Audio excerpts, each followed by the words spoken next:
Hi అండి, అందరికీ నమస్కారం అండి. తెలంగాణ రాష్ట్ర వ్యాప్తంగా ప్రభుత్వ ఉద్యోగులకు, పెన్షన్దారులకు ఒక ముఖ్యమైన ప్రకటన రావడం జరిగిందనమాట. అదేంటనేది వీడియోలో వెళ్ళి పూర్తిగా ఇన్ఫర్మేషన్ అనేది తెలుసుకుందామండి. వీడియో చూస్తున్న ప్రతి ఒక్కరు కూడా వీడియో లైక్ చేయండి. చాలామంది అయితే వీడియో చూస్తున్నారని సబ్స్క్రైబ్ అయితే చేసుకోవడం లేదండి. దయచేసి సబ్స్క్రైబ్ చేసుకోండి, సపోర్ట్ చేయండి. తోటి మిత్రులందరికీ, బంధుమిత్రులందరికీ వీడియోని షేర్ చేయండి. వివరాలు కనుక వెళ్ళినట్లయితే, కొత్త పీఆర్సీ ఎప్పటి నుంచి అమలు చేస్తారు, సిపిఎస్ రద్దు ఎప్పుడు, ప్రభుత్వాన్ని ప్రశ్నిస్తూ లేఖ రాసిన హరీష్ రావు.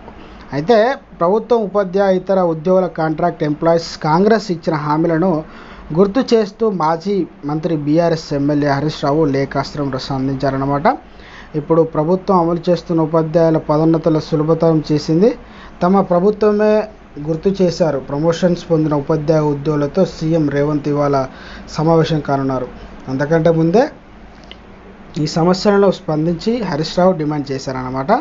అయితే సిపిఎస్ రద్దు ఎప్పుడు, గతంలో కేసీఆర్ ఇచ్చిన పీఆర్సీ కంటే గొప్పదిస్తామని ఎన్నికల్లో కాంగ్రెస్ హామీ ఇచ్చింది. కర్ణాటకలో కొత్త పీఆర్సీ ఇప్పటికే అమల్లోకి వచ్చింది. తెలంగాణలో మెరుగైన పీఆర్సీ ఇప్పటి నుంచి అమలు చేస్తారో చెప్పాలని హరీష్ రావు ప్రశ్నించారు.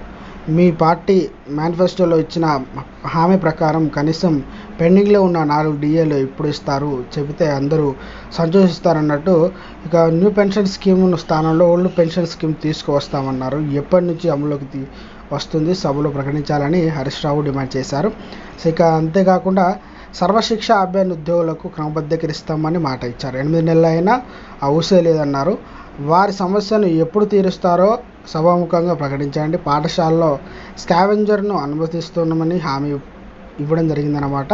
అయితే కార్యరూపంలో వస్తుంది అని, పాఠశాలలో ఉచిత విద్యతో పాటు మరికొన్ని సమస్యలు ఉన్నాయి, వాటిని పరిష్కరించాల్సి ఉందని చెప్పడం జరిగిందనమాట. అంతేకాకుండా పెండింగ్లో ఉన్న అన్ని డిఏలు మరియు పీఆర్సీలు ఎప్పుడు ఇస్తామని అడగడం జరిగిందనమాట.